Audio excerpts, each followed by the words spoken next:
Hey everyone, John Hartley. I'm bored, so I'm gonna cook a steak. Well, I'm gonna show you how. Fix it first. Cook it in a little while. Yes, this is a big steak. It's a ribeye, nice marbling, bone-in ribeye. They call it the cowboy cut. A little olive oil here.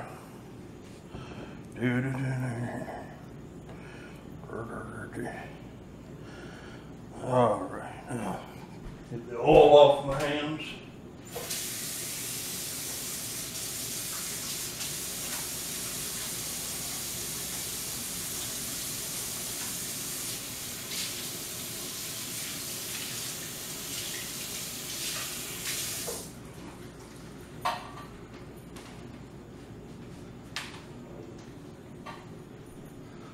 Alrighty.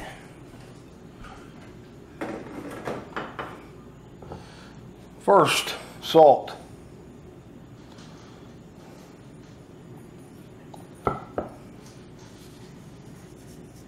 Lots and lots of salt.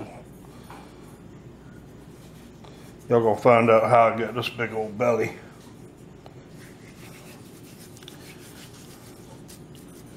My hands are still wet and the salt's sticking to them.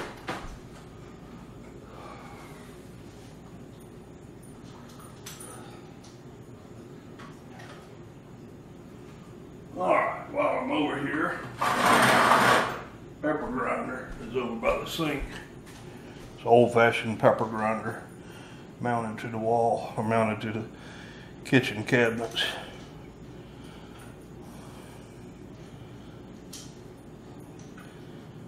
Is that too much pepper for you?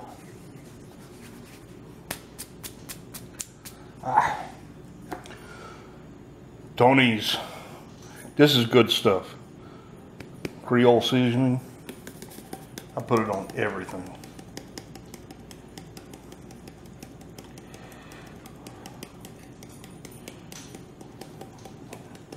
Oh, that's pretty. That's pretty. In my hometown, we have a Amish store, and they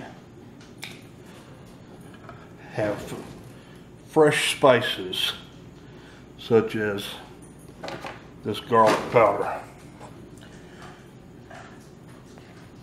and I buy all my spices except for that Tony's and salt. That be Amish, but it's very fine, so you need a sifter. This is a sifter. Not them old big sifters that grandma used to do flour with. This one just, if you don't use this method, it clumps up on you. And I know it looks like I'm putting a lot on here, but it's the right amount. I usually cook steaks Sunday night, and it's my perfect recipe. All right, same thing, different side. Lots of salt.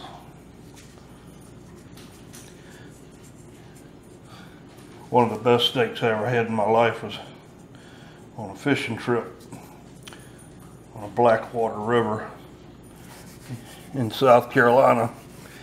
We had this portable grill that had iron legs made out of pipes on it, and you just make a fire and smooth out the ashes, and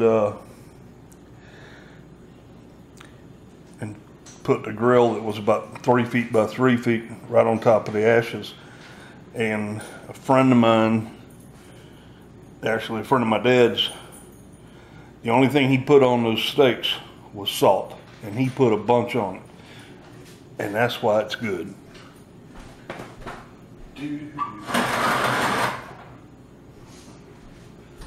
Alrighty, more pepper.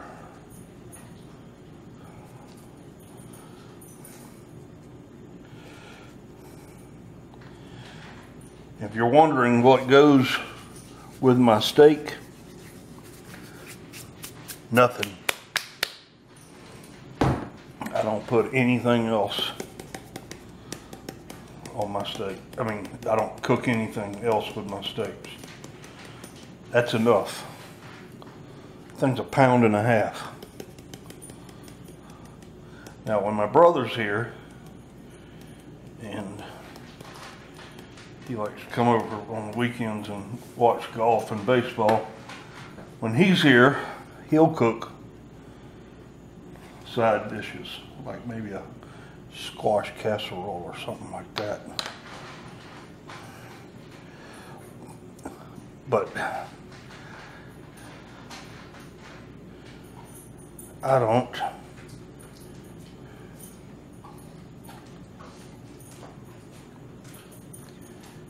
Oh, this is going to be good.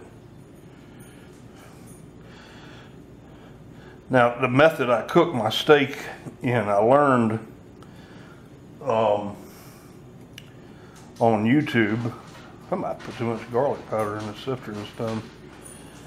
I learned on YouTube, a guy named Jeffrey Rogers calls himself the culinary fanatic. And I cook it in a, this is my everyday cooker. That's an Erie. If you've heard about Griswold cast iron, Erie is pre-Get Griswold. The guy who owned Erie went in partnership, created Griswold, and so this cast iron skillet, which is perfect daily cooker, a number 8, perfect size for that steak. Heck, I might need a 9 for that steak. But the way I cook it is medium-high heat, a little olive oil in the pan. When the olive oil starts smoking, that's time to put on the meat.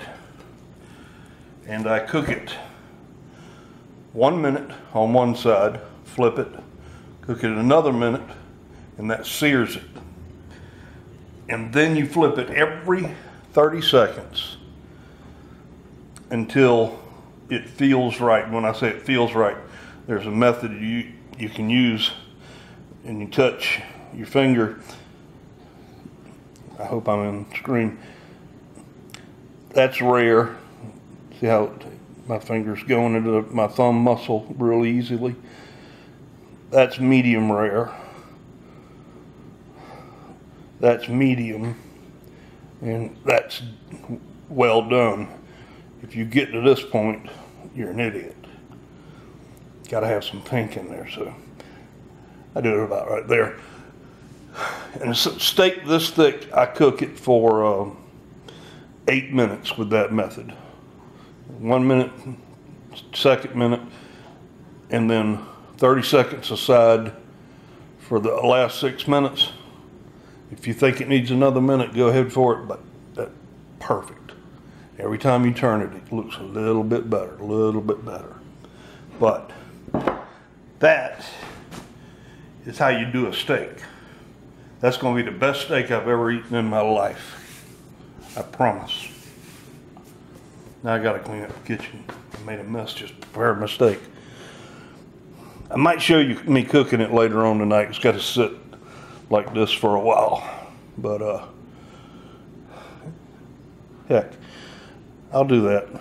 But that'll be 2 separate videos because I don't know how to edit. So for now, I'm 1042.